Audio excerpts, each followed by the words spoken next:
ക്ഷീരകർഷകർക്ക് പ്രയോജനപ്പെടുന്ന തരത്തിൽ പാൽ വില വർധന ഉണ്ടാകുമെന്ന് സൂചന നൽകിയ മന്ത്രി ജെ ചിഞ്ചുറാണി വില വർദ്ധിപ്പിക്കാനുള്ള അധികാരം മിൽമയ്ക്കാണ്. നടപടികൾ പൂർത്തിയാക്കി വരികയാണെന്നും തോമസ് കെ തോമസ് MLA സബ്മിഷന് മന്ത്രി സഭയിൽ മറുപടി നൽകി. ബഹുമാനപ്പെട്ട ഹൈക്കോടതി 2011 സെപ്റ്റംബർ 1 ഇത്ര നമ്പർ കേസിന്റെ ഉത്തരവ് പ്രകാരം പാൽ വില വർദ്ധിപ്പിക്കുന്നതിനുള്ള അധികാരം മിൽമയ്ക്കാണ് വ്യക്തമാക്കിയിട്ടുണ്ട്.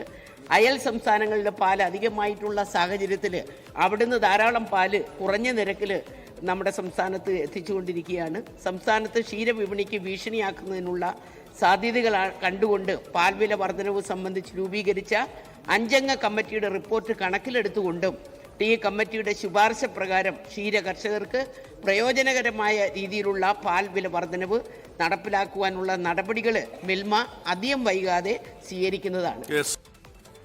ഉമേഷ് ബാലകൃഷ്ണ വാർത്തയുടെ ചേർന്നു. ഉമേഷ്, വീണ്ടും പാലിന് വില കൂടാൻ പോകുന്നു എന്നല്ലേ മന്ത്രി പറഞ്ഞതിന്റെ അർത്ഥം?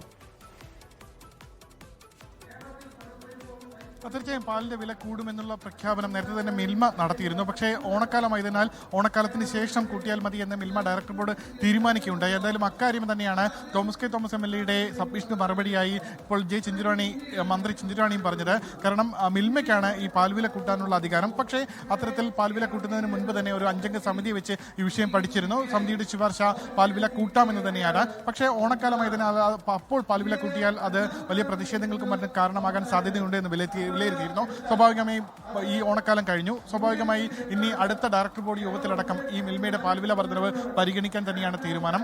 എന്തായാലും കർഷകർക്ക് ഗുണമാകുന്ന രീതിയിൽ പാൽവിലയിൽ വർധന ഉണ്ടാകുമെന്ന് മന്ത്രിയും ഉറപ്പ് നൽകിയിരുന്നു. എന്തായാലും അടുത്ത ഡയറക്ടർ ബോർഡ് യോഗത്തിന് ശേഷം പാൽവില വർദ്ധിപ്പിക്കാൻ തീരുമാനിച്ചു കഴിഞ്ഞാൽ അത് സർക്കാരിനെ അറിയിക്കണം. സർക്കാരിന്റെ അംഗീകാരം ലഭിച്ചു കഴിഞ്ഞാൽ പാൽവില പ്രാബല്യത്തിൽ വരികയും ചെയ്യും. ഹാഷ്മി, ഓക്കെ. എന്തായാലും പാലിന്റെ വില പിന്നെയും കൂടാൻ പോകുന്നു എന്നുള്ളതാണ്. അപ്പോൾ വീണ്ടും ഇരുട്ടടി എന്ന് വേണമെങ്കിൽ പറയാം. വിലക്കയറ്റത്തിൽ അടിയന്തര പ്രമേയ ചർച്ച അവിടെ തുടങ്ങിയെന്നാണ് അതിന് കേട്ടത്. എന്തായാലും പാലിന്റെ വില കൂടും. ക്ഷീരകർഷകർക്ക് നല്ലതാണ്. പക്ഷേ സാധാരണക്കാർ പാല് നിരന്തരം ഉപയോഗിക്കുന്നവർക്കൊക്കെ അത് വീണ്ടും ഭാരമാകും എന്ന കാര്യത്തിൽ തർക്കം വേണ്ട.